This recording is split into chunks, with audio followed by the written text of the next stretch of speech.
Good morning, everyone. Hello, welcome to Adobe Live. My name is Terry White, Worldwide Design and Photography Evangelist here at Adobe. And it is my pleasure to be streaming to you live once again, early in the morning, depending on where you are, middle of the day, or late in the afternoon. But welcome, everybody. We're continuing our series, our How to Get Started series, and I'm very pleased to be doing these. For people that just need a little extra something to do in the morning or whatever time it is where you are. So I see a bunch of people already in the chat. Ken, Steve, Victoria, Sean, Andreas, and I see some folks that scrolled past, and thanks for being here. And also I see some folks, I can barely even see the names over there on YouTube. But if you're watching on YouTube or Facebook or Twitter or whatever platform you may be watching on, you can watch it there, but if you really want to participate in the chat, you really want to know what's going on, you really kind of want to engage with the other creatives that are out there, head over to behance.net/live. That's where the chat is really taking place, and that's where I'm going to be focusing my attention on that one window. It'd be great to be able to chat with everybody everywhere, but it's just easier if you want to be in the chat to head over to that one place, and I just look at one window, and I see Devin saying good morning. So with that said, what are we doing today? Before we get into today's topic, I don't want to forget to talk about what we have going on for the entire day. So with that said, let me show you the schedule. We're going to kick things off with being creative on mobile. This is going to be a two-part series. I'm going to do it today and tomorrow morning, same time, same channel. And then after me today will be the Photoshop Daily Creative Challenge. That will be actually today and tomorrow as well and the rest of the week. And then today, Adobe Live will kick off with Voodoo Bow at 9:30 with character design.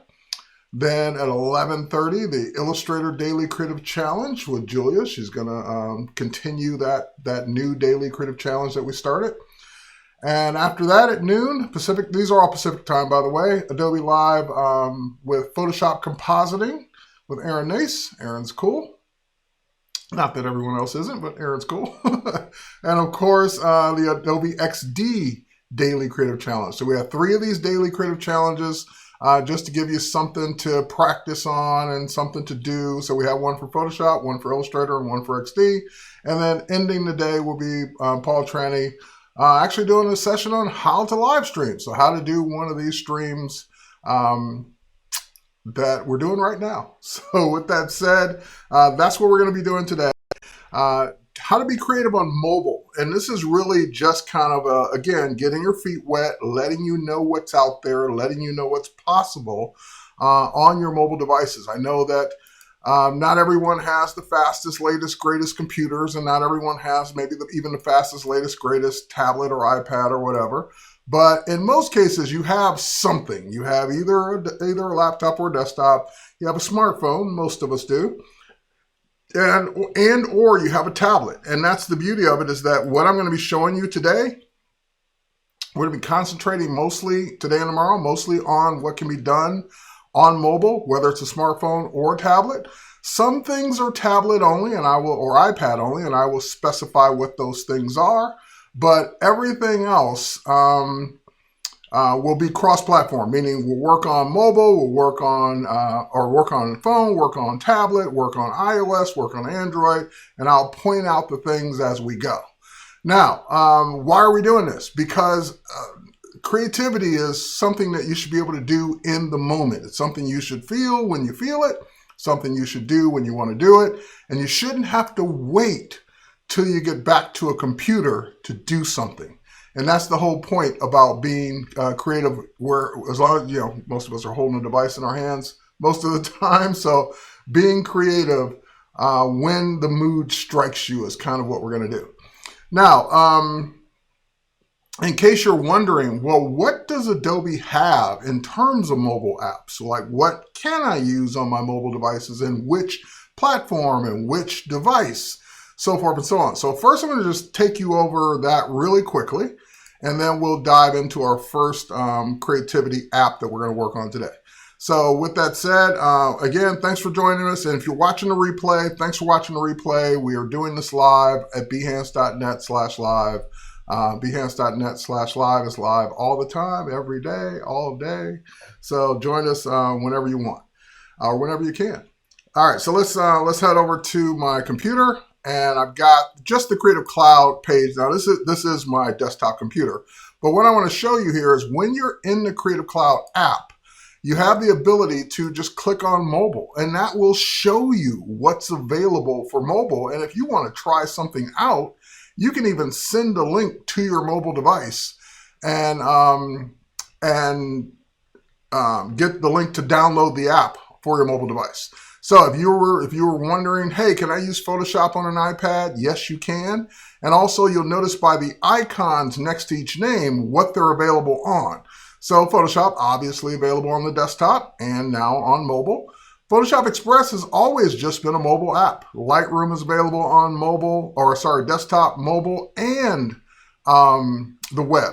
Premiere Rush, desktop and mobile. So there are lots of applications, some of which only available on mobile, only available on mobile, only available on mobile, and some that are available, like Spark Post is available on mobile. Actually, this should be updated. This is incorrect. These should all be mobile and web as well. So some of these are even wrong. Some of these have more options than we see.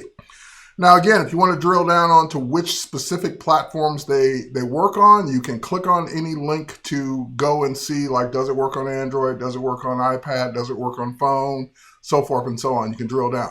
But the ones that I'm going to be covering today and tomorrow, I'll tell you what they work on, so that way you can get started. Now, the other thing people tend to want to know is, oh man, do I have to pay for all this?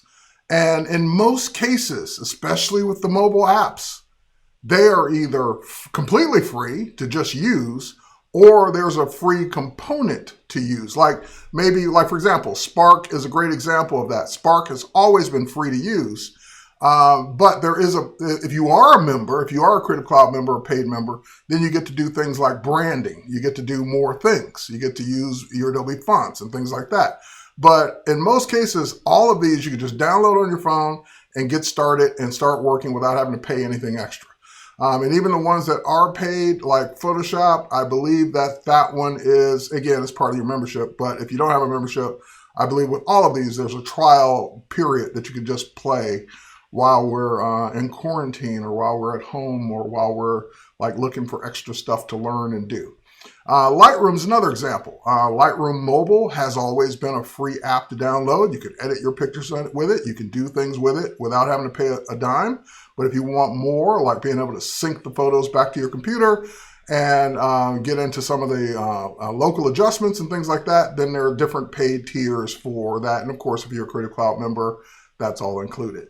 So what I'm trying to say is, if you are a paid Creative Cloud member, then all of this you can use at no additional cost. If you're not a paid Creative Cloud member, you can go and play with vast majority of these without having to pay anything. And if you do want to just pay something, just to kind of get maybe a little piece of it, there are even ways to do that within the app and in-app purchases.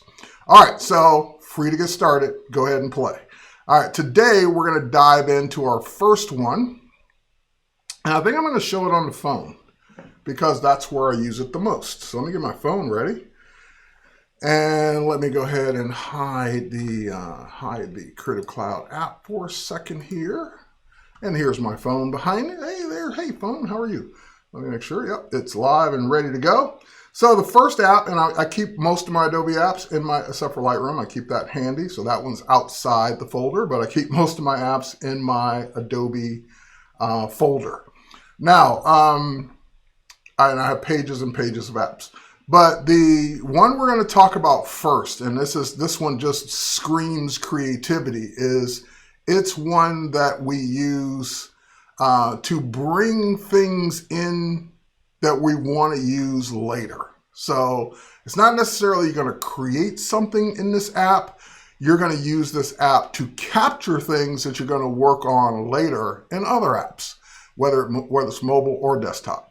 So the app that I'm speaking of right off the bat, in the upper right-hand corner, Adobe Capture. So Adobe Capture, available on your phone, available on iPad, available on Android, allows me to capture from the camera on my phone or pictures that are already on my phone that I've captured with the camera that was in my phone already.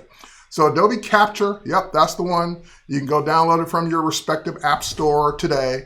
And we're going to work on Capture first. So what does Capture do? So the third app in the top row. So I'm going to tap on Capture. And first thing it does is bring up the camera. So I have a light box over here and I can start capturing things with that. But before we even worry about the bringing up the camera and working on things first, I want to show you what your options are in terms of what you can capture. So if you look down at the bottom, you've got all the way on the left, you've got materials. And if you see what that's doing, that's creating a material that can be used in 3D. So that could be used in Adobe Dimension. So if you've ever wanted to stylize your 3D creation, you could do that with Capture. You could just go capture a new material that no one else has, that doesn't exist. And once you capture that material, it will be available to you for you to use back when you get to the desktop in Adobe Dimension. Now, with all of these apps, whether you're using them for free, whether you're using them with your account, with your paid account, whatever it is, you want to sign in with your Adobe ID. So when I capture this material, would it be available for me to use in Adobe Dimension? Well, yes, if I've signed in, it will sync it to Creative Cloud and allow me to use it. All right, so I'm going to just show you what this would do. We're going to capture a pineapple material. There we go. So now that I've captured that, I can play around with the settings. So typically, if you didn't want to capture something on the spot, you could just load a picture. So there was a choice for me to tap and grab something from my camera roll and load that in and do it. But I can go ahead and play around with the roughness of it. I'm just dragging these sliders around. It's not making a huge difference on this pineapple, but I can make it a little sharper. I see the difference there. I can make it a little rougher around the edges or not. I can make it more metallic. At that, I can really see the difference right off the bat. And maybe not the best material in the world, but I could also spin it around in 3D and see what that material would look like just by moving my finger around on it. I can control the intensity of it. I can control the frequency of it, so forth and so on. I can control how it repeats. Now that gets more interesting, especially for a 3D material. So that could be kind of cool depending on what it is you want to do. I can choose to blend the edges together so that it creates something more like that. So don't think of it as, what am I going to do with a pineapple material? Just think of it as, what can I take that shape and make more creative with it in terms of, in this case, a 3D material. Maybe I don't want to blend the edges too close together. Let's do something more like that. And maybe I do want to repeat even more of those. And again, I could just create a 3D object in Adobe Dimension and put that right there. All right, Startup Santana's asking, what's my Adobe Creative setup? You can find it. I tagged it on Twitter, on Facebook, on YouTube. So if you just go to my YouTube or go to my Twitter or go to my Facebook, you will see my Adobe Creative setup. So you'll see all this that you can't really see it now, but you'll see all the setup that makes this all possible. Okay, so that's just allowing me to create a material. If I go to crop, I can say, well, I don't really need all of that to make the material. Maybe I just want to do something like that. Then I go back to refine, and then it even becomes more interesting. So just again, you never know what you're going to get when you have the ability to just capture something on the spot and start playing with it right there on the spot. And I'm just using my iPhone to do this. So I'm going to hit save. It's going to let me choose a library to save it to and call it whatever I want. So I'm going to save it to the library I've been using all year, Adobe Live 2020. That's the library I created at the beginning of the year for all the things I create all year long. And we're just going to call this one, we can call it fruit, we can call it pineapple. Pineapple. Hopefully I'm spelling pineapple right. Doesn't look like I'm spelling pineapple right. I'm not spelling pineapple right.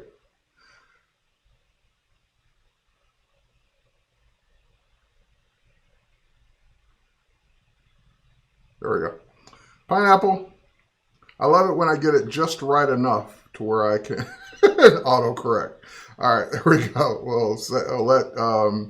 Let Capture have access to my camera roll. That way it saved the original photo. Okay, so that's a material. Now what's type?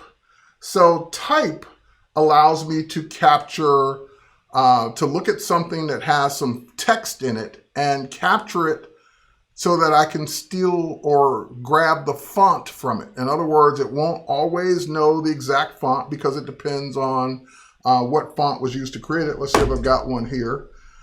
Something with some text on it that I can grab and show you real quick.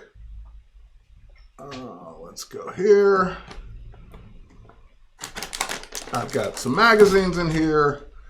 Let me put this down for a second. I'm going to just turn a page of the magazine so I can grab some random type from it. This is an old magazine. All right, let's see if we can find some text in here that I want. That's just silly. All right. So I'm just grabbing a page out of a magazine. Literally, this is an old issue of Star Trek Communicator, just laying on my desk. It's been there for eons. And now we're going to grab my phone and point it at the text. So when I point it at the text that I want, then I just go ahead and snap the picture. Oh, I want to flip over. There we go. And you'll notice that right off the bat, Capture says, oh, I think I know what you want. This looks like type to me. So if I go ahead and snap that and say, yes, that is the type that I'm looking for, then what it will start to do is find text or find fonts that it thinks are close to what it just snapped. So, hey, Vel, what's going on? So that will, in this case, it found a couple that it thought the C was a G, but it found some that look really close to it. Now, will it find the exact font? That depends. Just because it can snap the picture doesn't mean that it's going to find the exact font, because although Adobe fonts have thousands of possibilities, thousands of different fonts in them, it doesn't have every font ever created in the world. It also won't find it if it was drawn by hand. If it's hand lettering, well, hand lettering isn't a font. So therefore, it won't find something that you created or someone created out of their head, out of their imagination, because that font really doesn't exist. So what you're really trying to do with this is you're trying to find something that's close to what you scanned so that you could use it. And I actually kind of like the one that's right on top there. So actually, yeah, let's go with that one. I think I want to go with this one. Yeah. So we'll go with this one. Or maybe not. I think I want that one. So, okay, so I'm going to go ahead and save it. And what it will do is it will save that as a style and put it in my Creative Cloud library. So that way, whenever I want to style type like that, when I get back to my desktop or on another mobile app, that style will be in my library ready to use.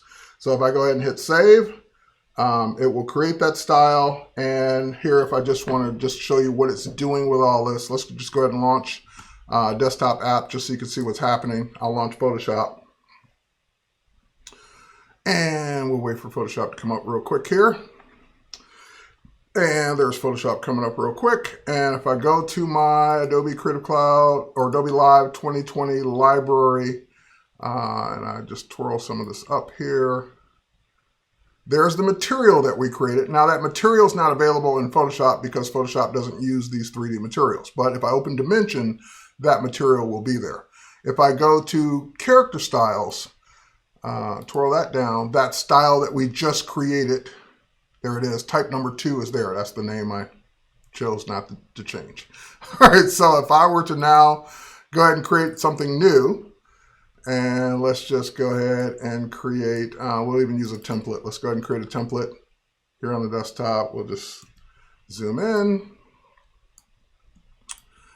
And I think this is number 1 here.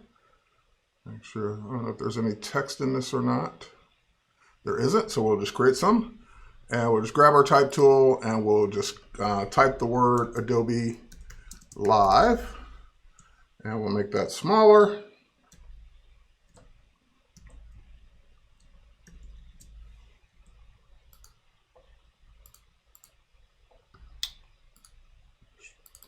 There we go.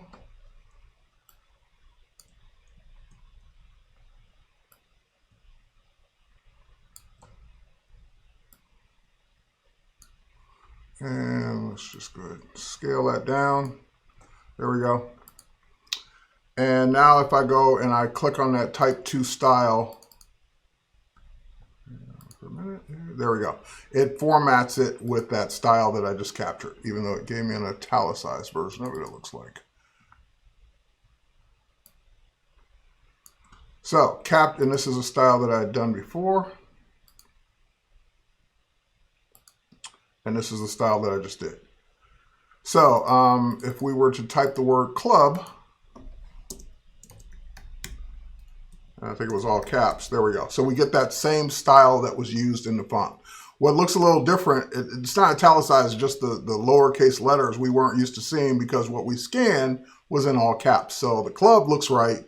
The Adobe Live looks a little different because we weren't looking at it in upper and lowercase before. So that's what threw me at first. All right.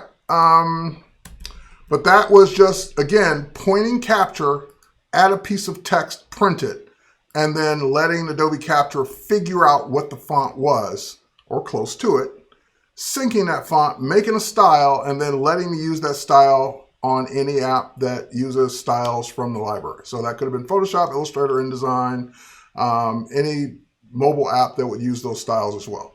Okay, let's head back to the phone. Let's hide Photoshop for a second. Did not meant to say about, I meant to say hide. There we go, hide Photoshop. We're back to the phone now. And that was using Capture. So next one is shapes. So if I swerve over to shapes, shapes will allow me to capture what I shoot, but let me do it this way. But what it will attempt to do is it will attempt to convert it to a vector. So think of this as a quick way to trace something that you have photographed and create vectors that you could then go in and edit. So if I were to preview this, that's what it would look like as a color vector. Go back and refine. Let's go there. I can erase things that I don't want.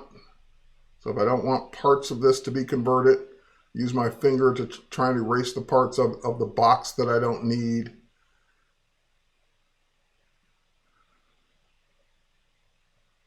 Just again, erasing parts that I don't want, don't need, and letting it convert it from there. All right, we'll say done with the eraser. And let me go back 1 second here. I just want to see one thing real quick. Let me try something else here.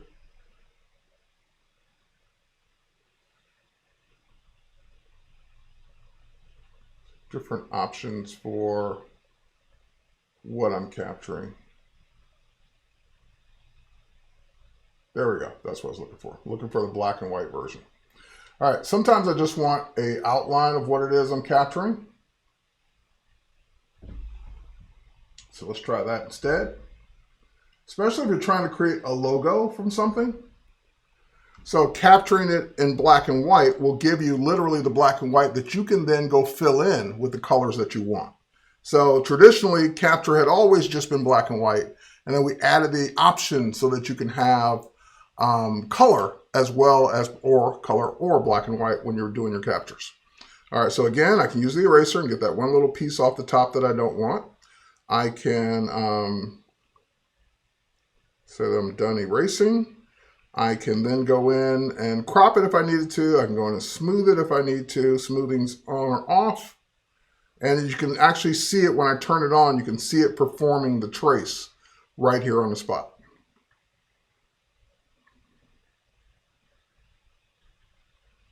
And if it's something intricate, it will take a second. Or 2. Or 3.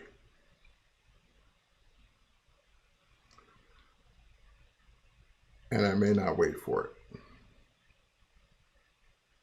I'll give it like 10 more seconds and we'll see. I don't see any progress, I'm moving on.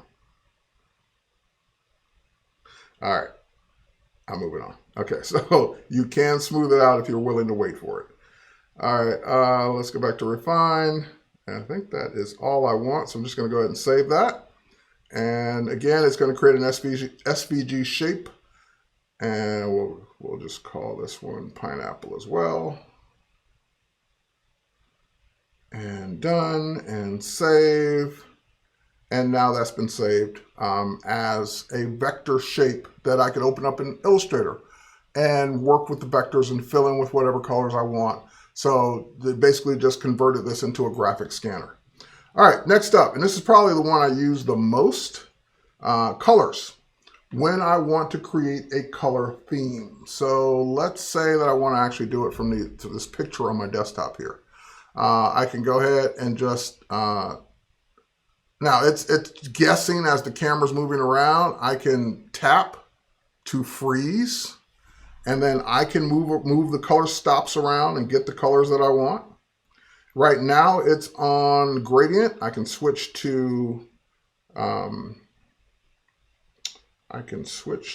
color. There we go. And that will give me 5 stops. So I can put one up here in the sky, one down here in the water, one here on the mountain itself, one here up in kind of that bluish area over there, something like that. One that's not on the black area, I can move it over here to maybe this shade of brown. And basically what I'm doing is I'm dragging the color stops around for the colors that are most important to me. As a matter of fact, I kind of like the vibrant orange over here. I'll move it over to that. So now, as you can see, it's taking the photo and allowing me, and again, this could be a photo that I snap right there. So someone asked the question, Anthony's asking, what's the difference between SVG and PNG? SVG stands for Scalable Vector Graphics. So SVG was a new addition to Capture, so that basically, instead of a ping being a fixed resolution, SVG is scalable just like vectors. That's the biggest difference between the two formats. And also, SVG supports animation. Just a side note. Anyway, I can, well, I guess ping does too.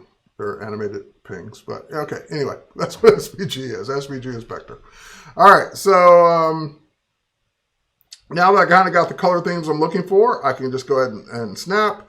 And I can tweak it. So even if it didn't give me the exact colors that I wanted, I can tap on each individual color and say, I know that was a color from the photo, but I kind of want it to be a little warmer.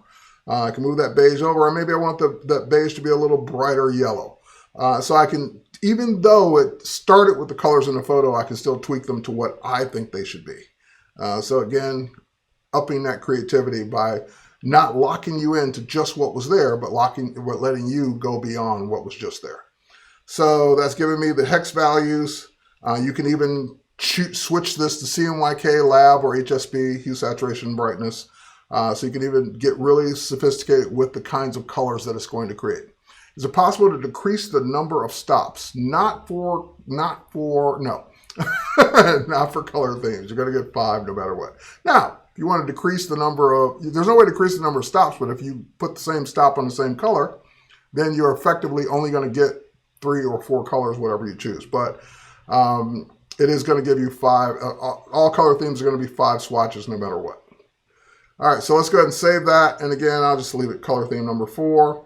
And the other advantage here with color themes is because people sometimes search for color themes. Like I'm designing a spring brochure, so I might type in the word spring, looking for spring colors. And so if you give yours the right name, spring colors 2020, whatever you want to call it, and then publish that color theme, others will be able to find it so that they can utilize your colors as well. All right, so I'm going to go ahead and hit save. That will save that color theme, and that color theme will be available on all my desktop and mobile apps that use color themes. Now, looks had disappeared for a while, and then it kind of came back. Let me just snap this, and I'm not going to really do a lot with it. I'm just going to explain it. What looks allow you to do, and you see looks all the time, we just don't really think about them. when you look at movies and TV shows and even photographs, but mostly movies and TV shows, you see that there's a tone to the scene.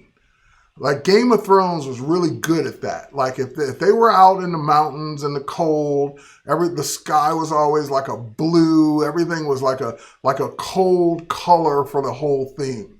Well, that would be described as a look for that scene that you were looking at in Game of Thrones.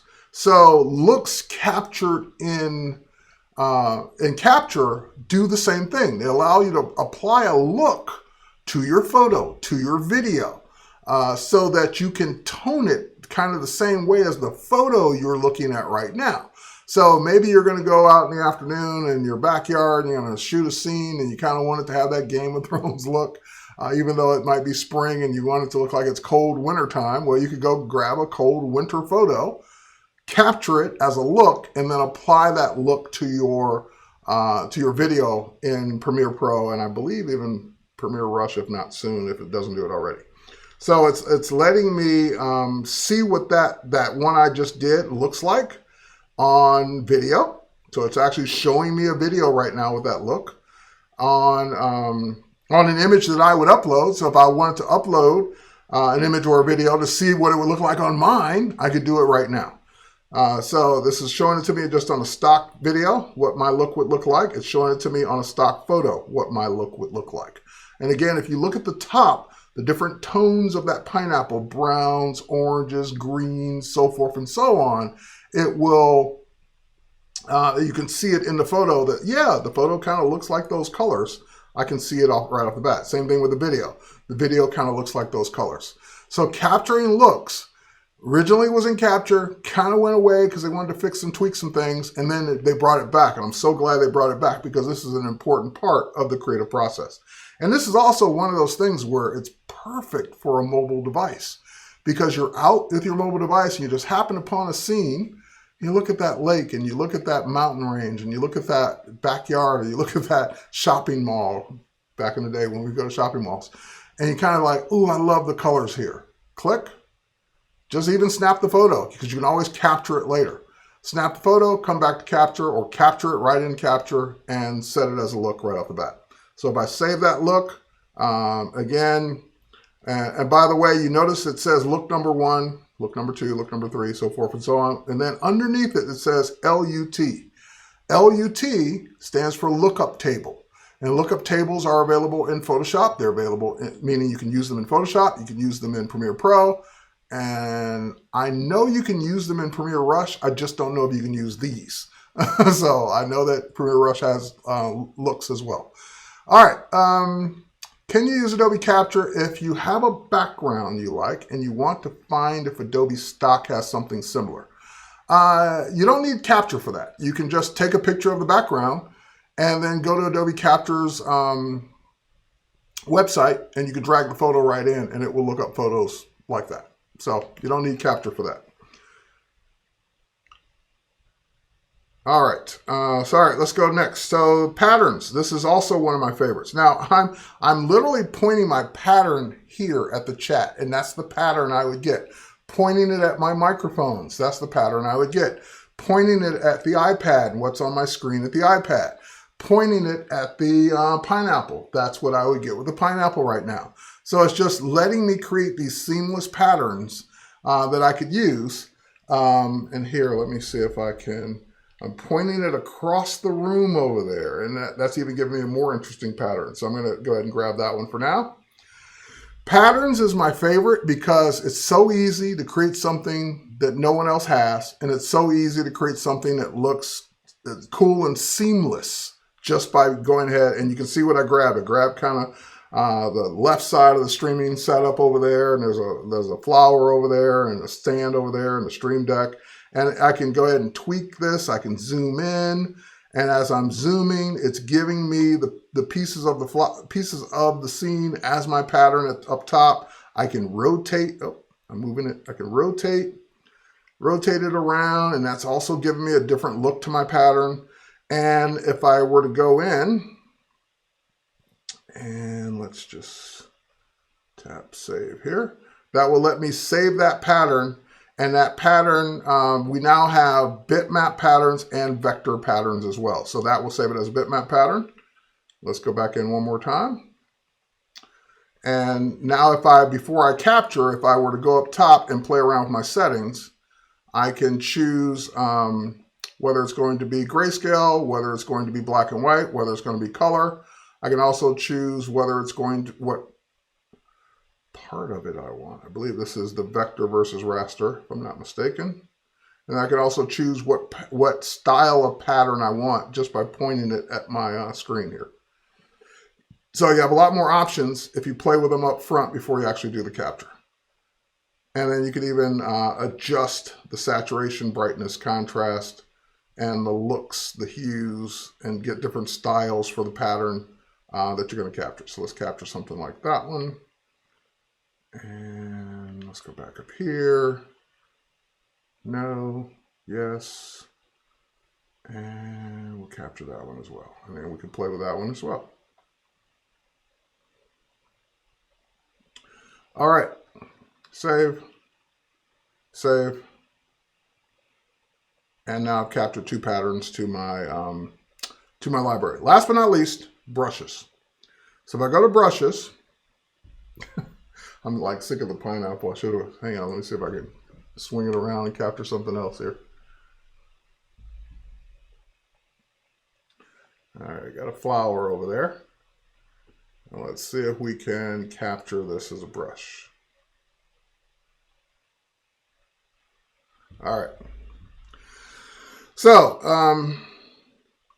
you can, depending on the type of brush you're trying to create, you can see what it's going to give me from that scene that I just created. It's going to create basically, because brushes typically for years don't have any color. They're just basically a black and white of whatever it is you captured. But newer applications like Fresco and Adobe Photoshop Sketch and things like that allow you to actually have color brushes. So you can have a brush that actually has color in it. You can see that I'm in the sketch category now. I can create a Photoshop and Fresco brush. And of course, this will create a brush. I kind of like that one, actually. It'll create a brush out of what it thought the shape would be. And if I were to go, and I can also create vector brushes. So I can create an Illustrator brush as well. And the Illustrator brush won't have any color, but it will look like whatever it is you just captured, even though it kind of looks like I'm just scribbling with it. So let's go back to the pixel-based brushes down at the bottom left here. Let's say I would like that brush that I just captured, but I want to change the settings of it. So first and foremost, I can crop it. I can say, no, no, no, I don't want all of that. I kind of just want that part of the brush, and that will adjust accordingly. And then I can see the settings for it that allow me to kind of tweak it to get it to more like what I'm thinking of. So I can go ahead and space it out. So you can actually then see the individual flowers as they come together to form your brush. You can control the spacing. You can control the amount of scatter. You can control the whether it's directional or they're all like just straight up and down. You can control the size of the jitter, or jitter the size, jitter the angle, and jitter the flow. So they will basically be variable brushes based on what they flow like. And if I go to my crop one more time, I just want to tweak one more thing here. I want to move that back over. There we go. Style, crop, settings. There we go. And then if I go to refine, I can kind of like bring out, like maybe remove some of that background to get a more interesting brush that's just the flowers. All right, so now if I were to go back to my setting, and I can actually paint with that brush with my finger to kind of see what that brush would give me as I'm doing it. So I'm doing that right now with my finger, just kind of painting along with my brush that I just created. So now I'll save that brush, and we'll just call it brush 1 for now. Save that, and that brush will be in my library.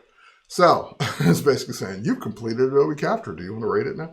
So anyway, I have now used Capture to create all of that content right on my mobile device to be able to use in my projects going forward. Cool colors, type styles,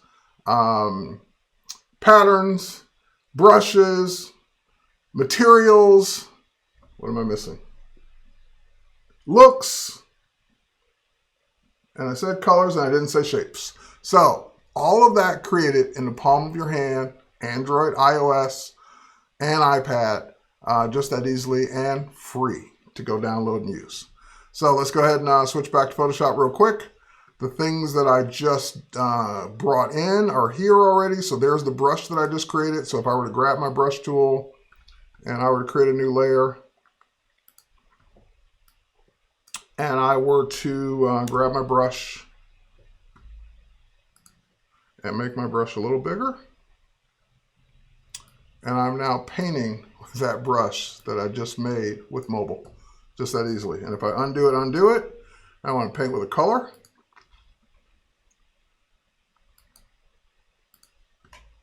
I can paint with that color, and we'll even use the stylus to do it.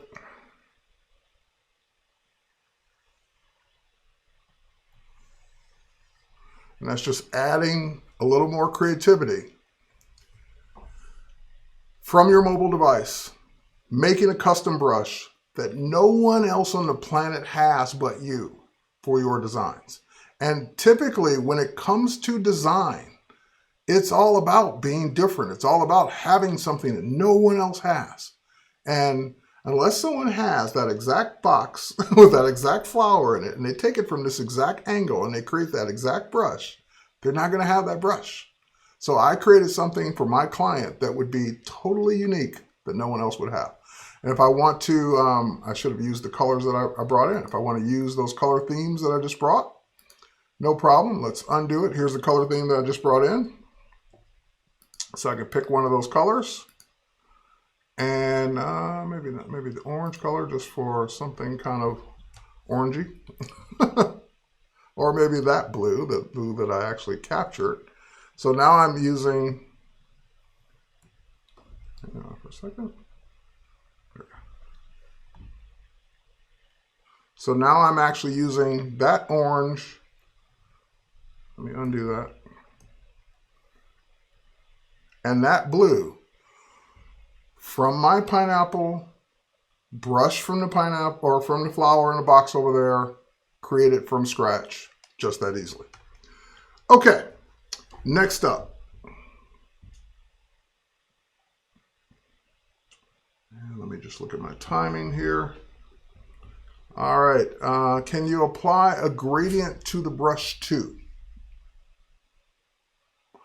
You can apply a gradient to the stroke that you made, but you can't apply a gradient in Capture to the brush. You can capture gradients. You can capture, I should have shown that. You can capture colors, just like we did, but a brush with a gradient, no, not in Capture. Again, I can apply gradients after the fact. All right, let's just look at our timing here. Okay, good. I'm just making sure we don't run out of time. My timer kind of went off on its own and did its own thing real quick here. Let me reset this, and then we'll continue on with the next app.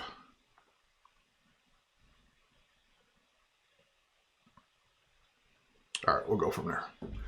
Okay, next up, let's talk about, and let me just show one thing real quick before we go. Okay, before we leave Capture, because I mentioned it just now, but I didn't show it. Let's go back to the phone real quick.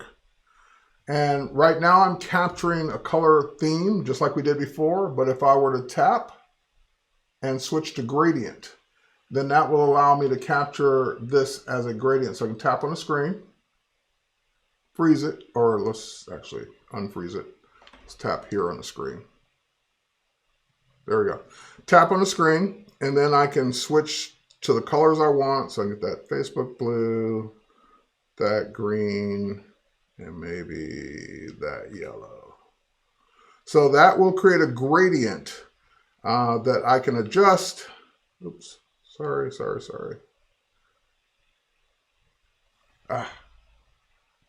Big fingers in the way. That yellow.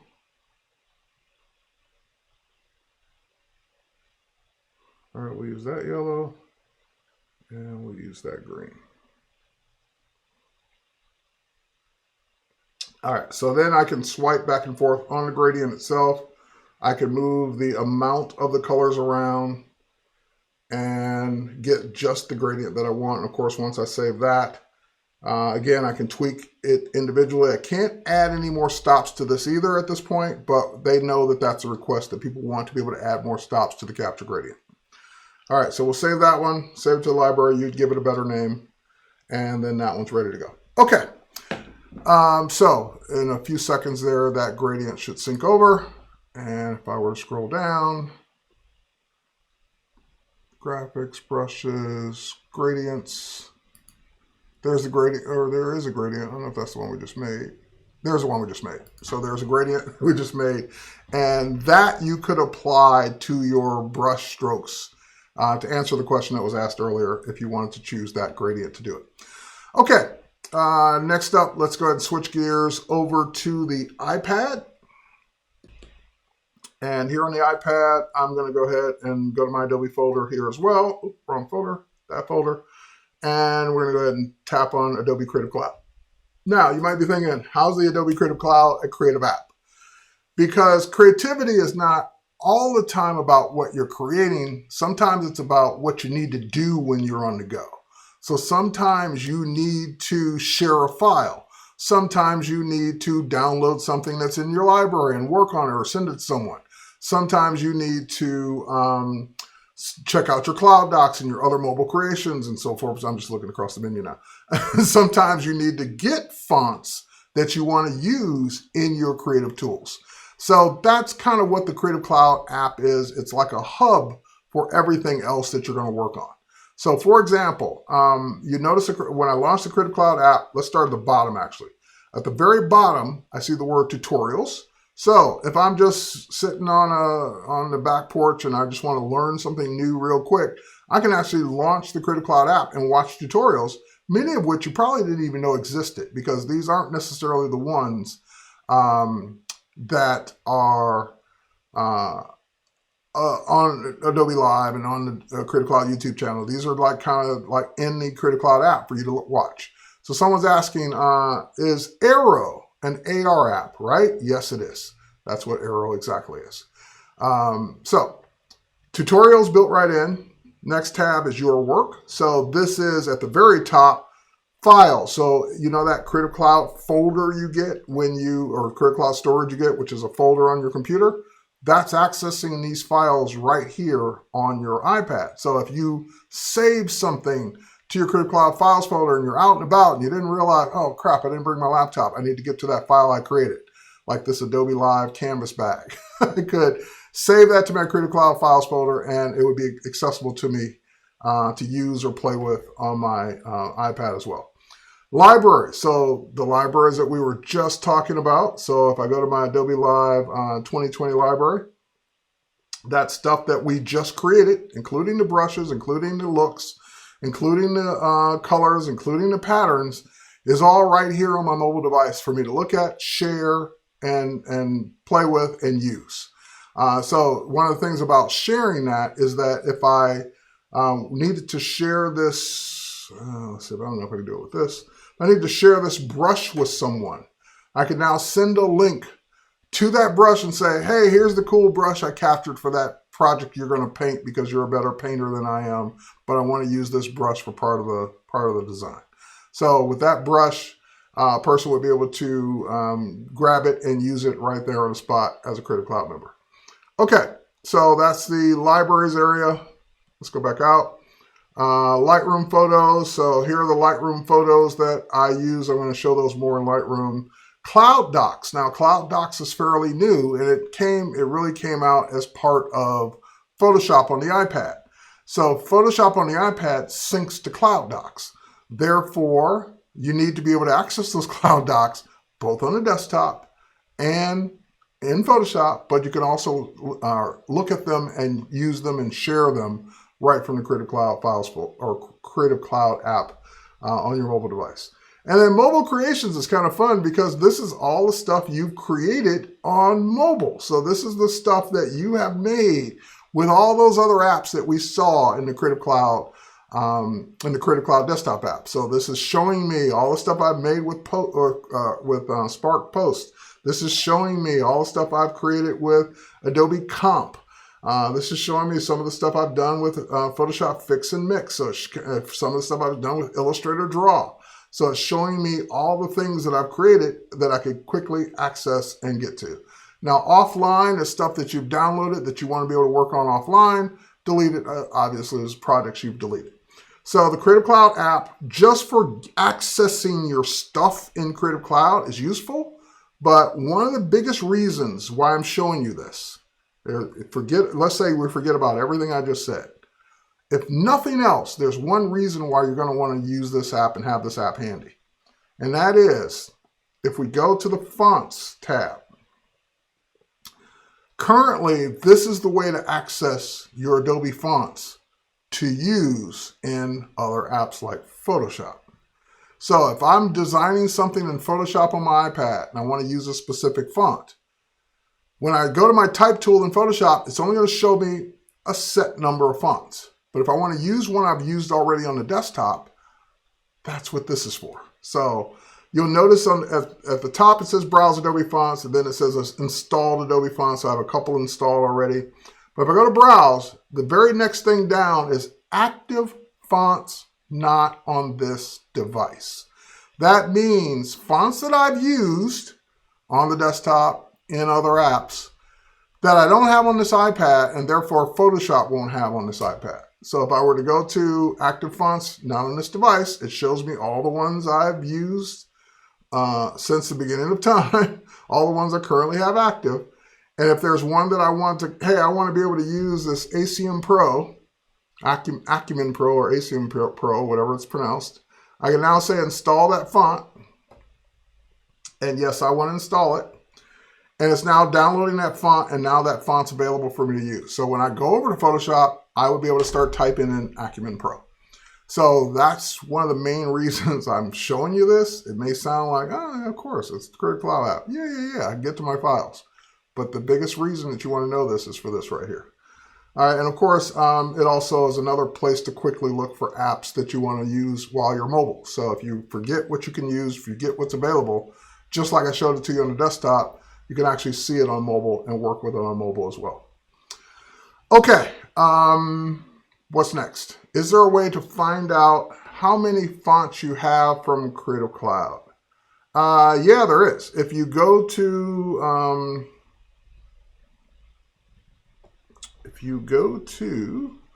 well, how many fonts you have from Creative? Well, the way you're asking that, Jennifer, I'm assuming you mean ones that you've activated. If you mean how many are available, that's different. And I'm going to show you this in a second. I know you're not seeing what I'm doing. I just want to get to the right spot first. There we go. All right. If you go to fonts.adobe.com/my_fonts, that will show you all the fonts you have active. So that's showing you all the ones that you are currently using. And you can see them here page by page. You can also type in your own word to see your own font, see what they look like in the fonts you've done. So if I said Adobe Live, that will show me Adobe Live in all of those fonts. And we get it. We like fonts too. So I always get this warning saying, you know, you got a lot of fonts active. We're not going to stop you, but you're slowing your system down by having over 400 fonts active at one time. Yeah. So if you're ever getting performance issues, you might want to look at the number of fonts you have active at any one time. So I can even say, 500. I can even deactivate all of them. I would never do that. But I can go in and, oh, this is nice. This is new, actually fairly new. You can deactivate fonts that you activated 18 months ago that you know, it would be nice if it showed me the ones that I haven't used in 18 months. I'm not sure if that's the same thing. But yeah, that's how you would find them and deactivate the ones that you kind of aren't using all that often. Because even if you deactivate them, and you open up something that needs it, it's just going to activate it right then and there anyway. So there's no real reason to keep 500 fonts active at any given time at all. No reason, other than I just never go in and deactivate them. So just keep that in mind if you're having performance issues. Okay, let's switch back. Let's switch back over to the iPad. And let's get out of the Creative Cloud app. Let's see how much time we've got left. Okay, good. I've got a good amount of time left to do this next thing. So let's go into Photoshop on the iPad. I talked about it. I mentioned it. It's here. We can use it. And yes, Photoshop is on the iPad. It's not on phone yet. It's not on Android. It's not on anything else except for desktop, Mac, Windows, and iPad. Okay, so now that I've got Photoshop, the beginnings of Photoshop here on the iPad, I want to just create a quick composite to kind of show. Actually, I'm going to do two things. I'm going to show you how we could use Photoshop to restore or like repair an old photo. And then if time permits, I'll show you a quick composite because, you know, we all show compositing. So compositing is not a new thing for people, but I don't think a lot of people show retouching. And a lot of people don't, you know, definitely a lot of people don't show photo restoration. So here I've got an old, this is no one I know. This is a stock photo. So this is, I don't care if you don't like these people or not. I don't know these people. But anyway, this is a stock photo. And now I want to go in and kind of repair it. As you can see, it's damaged. The color's off. It looks like an old film print with a stain on the bottom of it. And it's just got all kinds of issues going forward. Now, we probably won't have time to do everything to this photo. I might have a version where I've finished it to show it to you. But I'm just going to show you some of the approaches that I would use to repair something like this while I'm mobile, while I'm on my iPad. So first and foremost, it doesn't matter where you start. I'm just going to go ahead and start here in this upper left-hand corner or upper right-hand corner. And just because a lot of people would want to do this on the desktop, I'm going to go ahead and do it on the iPad as well. I'm going to duplicate the layer. So, and we'll go ahead and, we'll keep that one active. Okay, so next thing I want to do is I want to go in and start removing some of these tears and bends and cracks in the photo. So I would do that with the spot healing brush, one of my favorite tools. Glad it's in Photoshop on the iPad. And I would just start using my Apple Pencil to start repairing. Now, you'll be tempted a lot of times to just do one long stroke along the whole thing. And that might work, but I find it easier to do it in pieces. I find it also a little bit more accurate because when you're doing one long stroke across the whole photo, Photoshop's trying to figure out all the surrounding pixels to make that work. And sometimes it guesses better when you do little pieces at a time. All right, so I could have done one big brush to do this whole thing, but it was just easier and more accurate to do it in pieces. Same thing here on her hair. I would do the hair first, and then I would come down here to these little bends in the photo on her face. I don't want to do one big stroke across both scratches or both bends because it will probably not look as good. Same thing here. This I might do as one and then come in here and just kind of start retouching this. There we go. Same thing here under the eye. And I'm just applying a smaller amount of pressure with the Apple Pencil to create a smaller brush. And that's the beauty of having something that's pressure sensitive, is that you can do it. You can use one brush size throughout the entire operation without necessarily having to constantly go back and change the brush size to fix things. All right.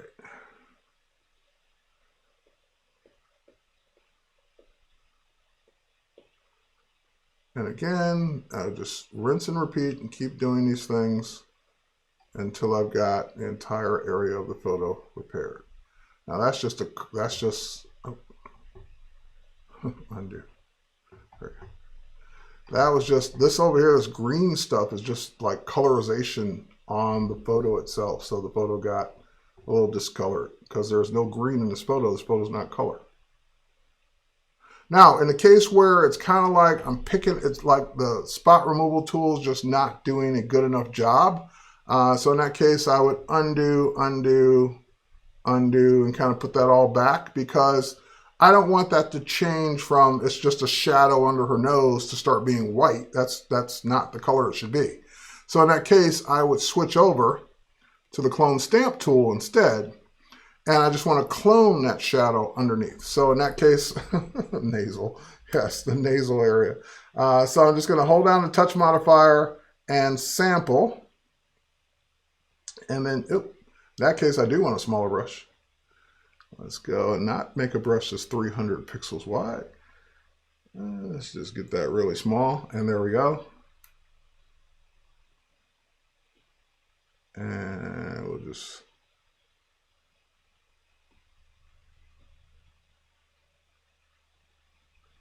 grab the touch modifier again.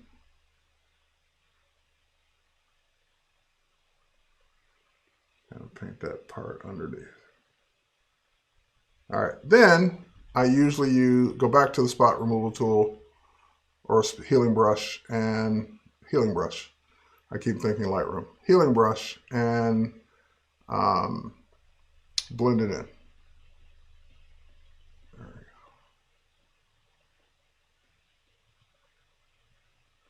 There shouldn't be such a hard edge right there. And there should be more nose there.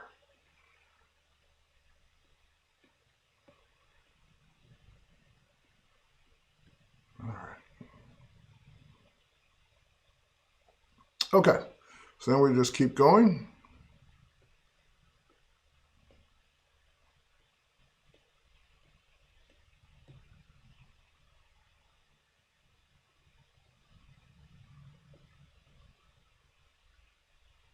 And I'm going to go back to a slightly bigger brush.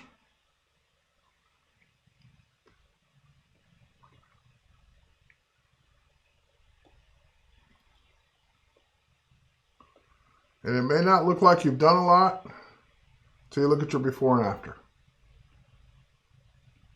So you're making progress just that quickly by going in and making your repairs. Okay, so I just keep doing that. Obviously, I don't want to spend the entire time just using spot removal or healing brush, because you get the idea. It's just basically a matter of cloning and healing out the imperfections or the damage to the photo. But some of the things I would also do to this photo, like for example, while it was great having someone scan or photograph the printed version of this photo, do we really need to see the outer border? That's why when I went up to repair the top right, I didn't even repair that part of the photo, because I'm not going to keep it. So Carolyn's asking, how much longer are we going to be on? We're going to be on till the top of the hour, Carolyn, and then we're going to switch over to the Daily Creative Challenge. So at this point, I would start to look at, keep repairing the photo, but I would also start to look at things that would make the overall photo just look better in general. One of those things might be to crop it. So I would switch to my crop tool, and I would just bring the crop in and only keep the part of the photo that's the photo. I don't need a border around it. And if I was going to put a border around it, I'd put a new border around it. I'd put something around it that was actually better looking, that didn't have any damage in it. Okay, so then once I've done that, just hit done. Oop, and I missed a little bit at the top there. Let's go back to the crop. Crop it down a little bit more. Done, and there we are.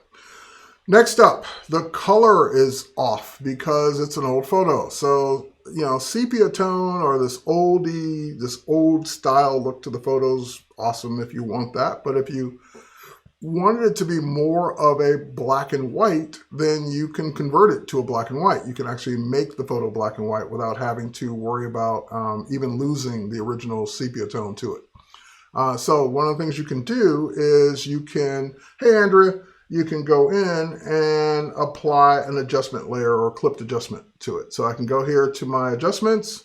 I can add a clipped adjustment layer, and black and white is actually even one of my adjustment layer choices.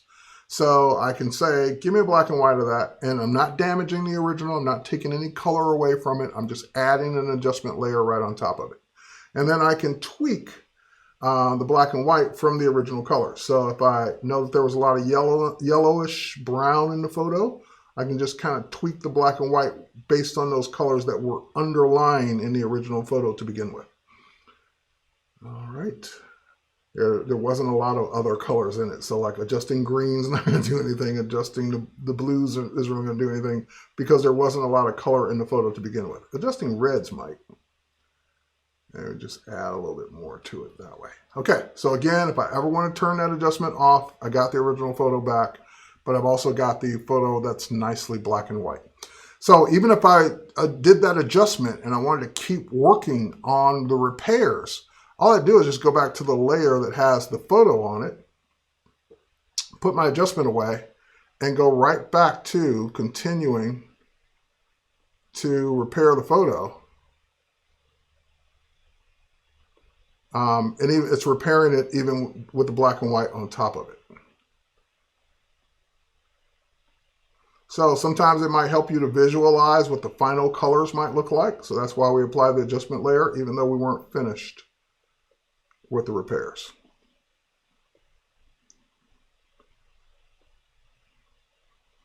And we'll just keep going. Okay, so that is Photoshop, just kind of thinking about it from the terms of we see it doing compositing all the time. We see everyone putting multiple photos together because that's kind of one of the first things that the Photoshop team wanted you to be able to do. But you can also use it for repairing quick photos or removing distracting elements out of your photos, especially on mobile. Because you shoot someone with your phone, kind of, I want to take that tree branch out of her head. I want to take that garbage can out of the scene that was over to the right. You can quickly and easily do that as well. All right, next thing we want to do is, I'm just going to close this for now. I can always come back to work on that. So that will put it, you notice how I just put it there in my recents. It will also, I'm having a problem with my Cloud Docs right now, but it would also sync it to my Cloud Docs once I'm able to sync again. Now let's go ahead and let's do a quick composite really fast as well. So let's see, are iPads used in the US and colleges for education? Absolutely it can. iPads are used everywhere in the US and especially in education. So I'm gonna go ahead and tap on this kind of beautiful, like scenic, almost looks fake kind of scene from Adobe Stock. And I'm gonna show you a compositing trick for a feature we don't have yet in Photoshop on the iPad, but once we have it, you won't need this trick anymore. But I'm going to show it to you just for now because it's driving me crazy that I don't have this one feature yet. So I'm going to go ahead and bring in a new photo. So I open up the original photo that I wanted. I'm going to go in to add a new photo. We tap the photo icon on the toolbar near the bottom. And that will let me go grab a photo from wherever I want to grab it from. So it'll let me grab it from my files. It'll let me grab it from the photos on my iPad. It'll let me grab it from my CC libraries. So we can even grab something we use with Capture to bring it right into Photoshop on the iPad. And we can even take a picture with the iPad's camera. But I'm going to go ahead and just go to Files here because I do want to grab something from my files. I want to bring in this falcon. Again, the falcon, the woman, the cliff, those all came from Adobe Stock. So when I bring in the Falcon luckily is on a white background. And normally we would say, yay, white background, easy. But even though it's on a white background, that doesn't necessarily make it super easy, especially with Photoshop on the iPad. Because there are parts of white in the feathers, especially the tail feathers, that are not part of the background. Meaning they're on the background, but they're isolated, meaning they're encompassed in feathers that we can't easily select. So typically, I would go in and I would go to my selection tools and I would use select subject. And that will make a selection. Yay! And then I would hit mask at the very bottom. Yay! And then I would still see the white left over. Oh, boo! Now, it did create a mask, and I could go in and start masking out the little pieces of white in the tail feathers, the little pieces of the white in the talons, the little pieces of white all around, but that's just going to take me more work than I want to. So what I want to do instead is I'm going to undo that. I'm going to undo, so basically all I did was undo the mask. So I did the select subject, it's now selected the Falcon, and before I mask it, I want to do two more things. I'm going to invert the selection. So there's an invert button at the very bottom there. I'm just going to tap invert. So now the background's selected. So the white is selected in this case. And what I'm going to tell Photoshop to do is, now that you know I'm selecting white, select all the white in the photo. So I'm going to tap the little menu at the very bottom that says More. And you notice there's a Select Similar. You got the same options on the desktop. Yeah, Select Similar, you had it for years. But when I tell it to Select Similar, that's going to select all the white in the photo, including the white in his eyes, the catch light, his or her eyes, the catch lights of the Falcon. So that is something I got to be careful about, because I got to be careful it's not selecting and isolating white where I don't want it to. So I'm just going to go ahead and say Select Similar. And I can actually see the selection already happening in the eye. So I'm just going to pinch and zoom that up. And I can see a little piece of white in the feathers that got selected. I see above the eye, I see the catch light in the eye that got selected. And those are things I don't want to be selected. So I'm going to switch over. I'm already on the lasso. And I'm just going to tell it to, actually, let's invert the selection first. So invert the selection. Now I'm back to selecting the Falcon. And you notice that there is a choice between Lasso Add and Lasso Subtract. So with Lasso Subtract, I'm just going to go ahead and lasso that. Oh, hang on. Let me undo. Maybe I want to be on the other mode. There we go. So Lasso Add. So I want to basically add this. Yes, that makes sense. I want to add that area to the selection that had been subtracted before. So I want to add that to the selection. So now I'm just telling it with the lasso to add those pieces back in that got deselected by the other processes. Okay, so I would do that throughout, and that would be easier for me to get all the white out of this photo, but still keeping the little pieces of white where I want them. So now if I do the mask with the Falcon selected, I hit mask, that will give me a better looking mask without that white in the tail feathers, without that white in the talons, where I didn't need it to be. So now we'll go to free transform. We'll free transform our Falcon right up there. Make him look all nice and big and huge standing up there. And keep in mind, you still have a mask that if you still wanted to brush away any of the edges that had white around them, you could. Okay, next up, let's go ahead and talk about adding our second character. So we're going to add our second character.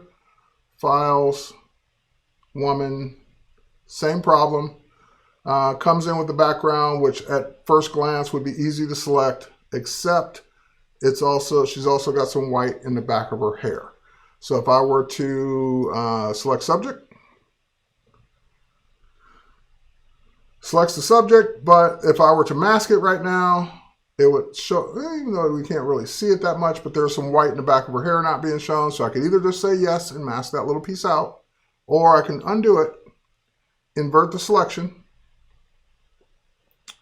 select similar, which gets all the white, invert the selection again, zoom into that one little piece of hair and that one little piece on our face and nose, and add those back in.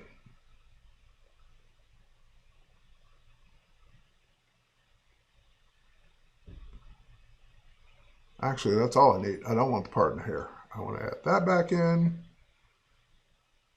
And I want to add our teeth back in. There we go. And the feature I alluded to that we would want to have is refine or a selected mask. So the refine edge brush with selected mask would eliminate having to do all this. But until we get that feature, we've got this for now. So now I'll just say mask. That will give me a much better cutout, leaving the parts of the hair exposed, keeping the white parts of her face, the little pieces of highlights in there.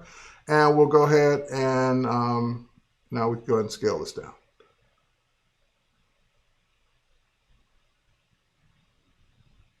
And she's got her companion, her protector, the Falcon, nicely cut out. And we'll put her there. All right. Next up, we'd probably add a layer, start creating some shadows in, and we might want to colorize this a little bit better as well because that red wouldn't be that bright of a red on this background. Again, trying to keep things that make it look a little bit more realistic for our fakey composite here. All right, so let's say that we wanted to add some shadows in. I could go ahead and add another layer. I can move that layer down underneath. I can actually put it underneath both of them. And then we're just going to go ahead and grab a paintbrush with black paint. And keep in mind that we're painting on that layer underneath everything. Let's make our brush a little bigger. Maybe something like that. And also let's make sure we got a feathered brush. Yes. There we go, soft and round. Good, good, good.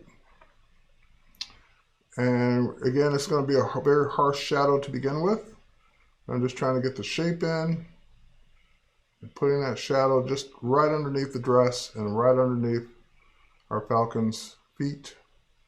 And maybe even a little here under the feathers to make it look like it would really have been there. Now, the only problem with that shadow is it looks very much like we painted that in, but we want to, now that we had it in there, we can go ahead and go to our adjustments and lower the opacity of it. Just kind of really bring down the opacity of that layer so that it's not so hard and not so opaque, because your shadows aren't 100% black. All right, they blend in nicely that way. Okay, so now we got our shadow layer in. Next thing we would do if I were on a desktop is I would take I'd actually take the selections of both our subjects, copy the background of those silhouettes, and then apply a filter. I'd average it, then I would set that filter to color blend mode, or set that layer to color blend mode and put it on top of everything. We don't have the average filter. We do have the color blend mode. So we can kind of get close to what I would do on the desktop. And again, keep in mind that if this were synced to my Cloud Docs, I would just go in and finish it on the desktop. So that's the whole point of starting something quickly and easily on mobile. If you really want to get to all of your Photoshop features, you can with this document with all the layers and everything you just did. Okay, so now let's go ahead and again, if I wanted to fake it here real quick, I could just go in and duplicate this layer. Duplicate layer, there we go. So we took a copy of the background, we're just gonna move it all the way up to the very top.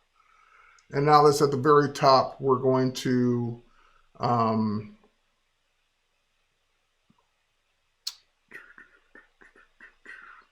now it's at the very top, sorry, I got distracted for a second, I was looking at my timer. We're going to set our blend mode to color.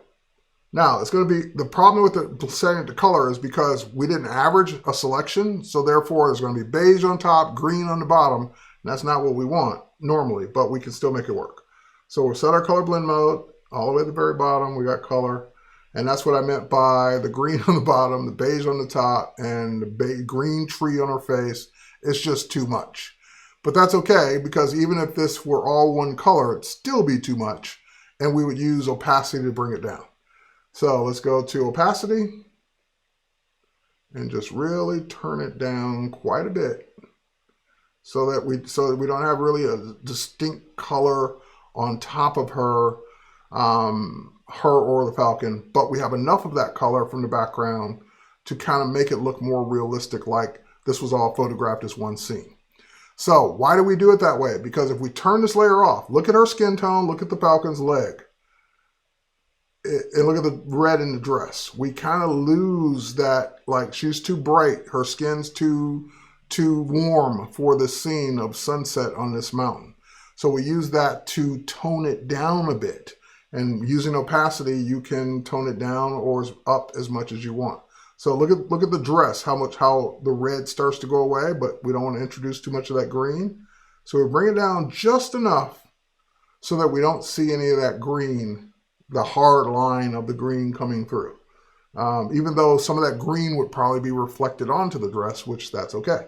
Now, we could also, here's another way we could fake it. We don't have average, but we do have Gaussian blur.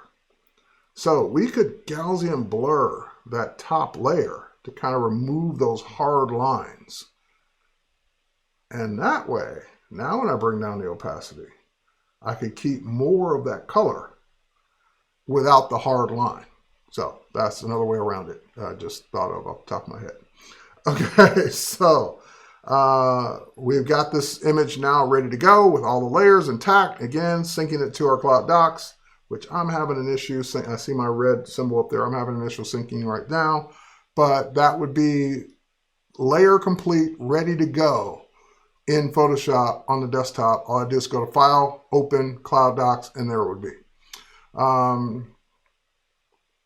Could you blur the layer a lot? Sure. You could blur the layer a lot. Absolutely. You could drag that slider all the way over and blur the layer a lot. If you want to, I guess you're asking, could I blur the layer a lot and show you? Yeah, I could, I guess. Again, you're seeing, but see, you're seeing that layer on top, so it probably won't look very blurry here. But yeah, you could blur a lot. And also we lower the opacity of it, so you're not going to see a ton of it. And it's in color blend mode, so it just will not show up a lot. Okay, we got about 3 minutes left. So, let's add some text. Well, yeah, let's do the last thing where we can talk about the font we added. So if I grab my type tool and just tap, that will give me my Lorem Ipsum.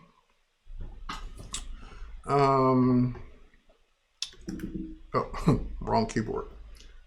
I'm typing on my Mac keyboard. Protector. So we have our protector text in there, and we'll go ahead and select, deselect. We'll select the word protector. We'll make the font size nice and big. We'll change our color. We'll grab, I don't know, something maybe like that. And then if we go to our fonts, scroll down, ACM Pro, there it is. So that ACM Pro that you saw me sync in the Creative Cloud app is available to me, even though that's not the font I want to use, but it's available to me here in Photoshop. So that's why I took you through that process of having the Creative Cloud app, because that's how you're going to get fonts currently into Photoshop on iPad. So ACM Pro is cool. It's not the one I would necessarily use for this. I actually kind of like that quiche font we were in before. Quiche Sans actually looks better. And we'll say done. And there we have our protector text. Oops. Go ahead and move that around and get that in place. And I might want to scale that down a bit.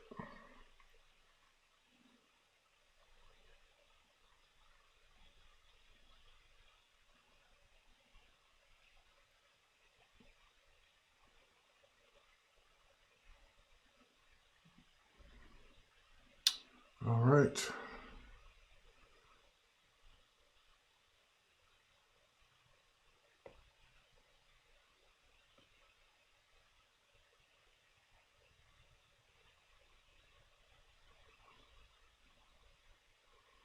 There we go.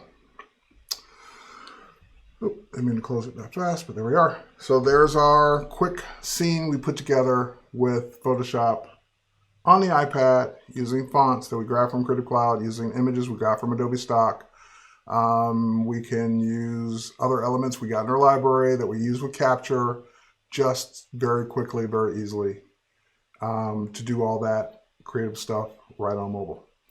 All right, so tomorrow we're going to continue the process. So we will continue working on mobile with other apps. We will get probably a little Lightroom in there. We'll get a little bit more camera stuff in there. She used the blur tool a lot. Very cool. And with that said, you want to stay tuned, and we're going to head over to the Photoshop Daily Creative Challenge, so you'll get more Photoshop right now if you just hold on just a little bit longer. I want to thank everyone for joining me and being here for our session today on being creative with mobile. We'll continue it tomorrow morning, same time, same channel. Thanks, everybody. Have a good one, and we'll catch you on the next one. Go use Capture. Go use Photoshop. Go use the other tools I've talked about, but we will see tomorrow. Go check them out. Go use the Creative Cloud app. Bye, everybody. Have a good one.